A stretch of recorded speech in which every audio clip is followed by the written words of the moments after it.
ടീമിൻ്റെ പെഴ്സൻറ്റേജിൽ റാങ്കും സ്കോറൊക്കെ വന്നിട്ടുണ്ട്.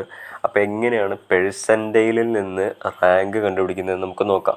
സാധാരണഗതിയിൽ പെഴ്സൻറ്റേജിൽ കിട്ടി കഴിഞ്ഞാൽ റാങ്ക് കണ്ടുപിടിക്കാൻ വേണ്ടി നമ്മൾ യൂസ് ചെയ്യുന്ന ഇക്വേഷൻ ഇതാണ്: 100 minus percentage into number of students divide by 100. ഇതാണ് യൂസ് ചെയ്യുന്നത്. എന്താണ് ഇവിടെ യൂസ് ചെയ്യുന്നത്, ഇപ്പോൾ എന്താണ് ഉദ്ദേശിച്ചതെന്ന് ചോദിച്ചെങ്കിൽ, ജസ്റ്റ് ഞാൻ ഒന്ന് കളർ മാറ്റിക്കോട്ടെ.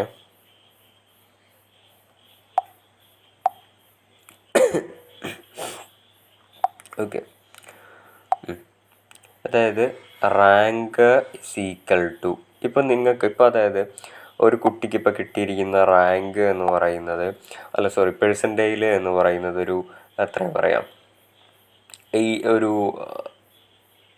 80 അല്ലെങ്കിൽ 50 പോട്ടെ, ഒരു 80% ഒരു കുട്ടിക്ക് കിട്ടിയത് എന്ന് വിചാരിക്കൂ. അങ്ങനെയാണെങ്കിൽ ആ കുട്ടിയുടെ റാങ്ക് എന്ന് പറയുന്നത് 100 minus 80 into number of students. Okay, അതായത് കീം ക്വാളിഫൈ റാങ്ക് ലിസ്റ്റിൽ ഉൾപ്പെട്ട ആളുകളുടെ നമ്പർ അതെത്രയാണെന്ന് എനിക്കറിയില്ല. അതിൻ്റെ ഡീറ്റെയിൽസ് വല്ലതും സിയുടെ സൈറ്റിലുണ്ടായിരിക്കും, അതെനിക്കറിയില്ല. ഇപ്പോൾ ഒരു ഉദാഹരണം പറഞ്ഞാൽ ഒരു 50,000 കുട്ടികൾ അത് ക്വാളിഫൈ ചെയ്തു എന്നിരിക്കട്ടെ, ഡിവൈഡഡ് ബൈ 100 ഇത് നിങ്ങൾ ചെയ്യുക. ഓക്കെ, അപ്പോൾ നിങ്ങൾക്ക് എത്ര കിട്ടും?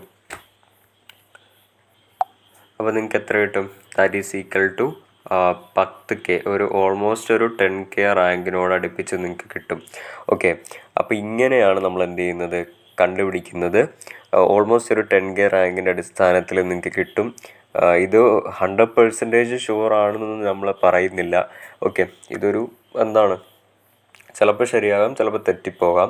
അപ്പോൾ ഈ 100% റാങ്ക് കിട്ടിയവർക്ക് ഈ 100 മൈനസ് 100 ചെയ്യുമ്പോൾ 0 ആയി പോകുമല്ലോ. അപ്പോൾ എങ്ങനെയാണെന്ന് ചോദിച്ചെങ്കിൽ, ഈ 100%നെ നമ്മൾ കറക്റ്റ് 100% ആക്കി എടുക്കരുത്. ഒരു ഓൾമോസ്റ്റ് ഒരു എത്രയാണ് പറയുക, ഒരു 99.99999 ഇങ്ങനെ എടുക്കുക. ഓക്കെ, കറക്റ്റ് 100 എടുക്കുമ്പോഴാണ് ഇക്വേഷൻ റോങ് ആയി പോകുന്നത്. എങ്കിലും ഓൾമോസ്റ്റ് കറക്റ്റാണെന്ന് ഞാൻ ഒരിക്കലും അവകാശപ്പെടുന്നില്ല. ഏകദേശം കറക്റ്റായിരിക്കും. പെഴ്സൻറ്റേജിൽ വെച്ചിട്ടാണ് നിങ്ങളുടെ റാങ്ക് വരുന്നതെങ്കിൽ, അല്ലെങ്കിൽ സ്കോർ വെച്ചിട്ട് വരികയാണെങ്കിൽ വേറെ ഒന്ന് വരാൻ സാധ്യതയുണ്ട്, എനിക്കറിയില്ല. ഇങ്ങനെയാണ് സാധാരണഗതിയിൽ കാൽക്കുലേറ്റ് ചെയ്യാറ്. ഓക്കെ.